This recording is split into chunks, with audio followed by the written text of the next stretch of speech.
Today we're going to do some turbo comparisons. Got 100% overs and a 12 mil pump and a 476 8710 on it. It's only making 774s, doing your typical 6-7 things where you add fuel, does not make horsepower.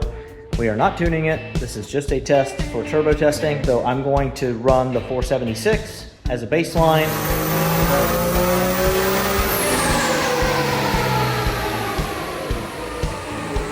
And then we're going to take the 76 off and put a 72 on.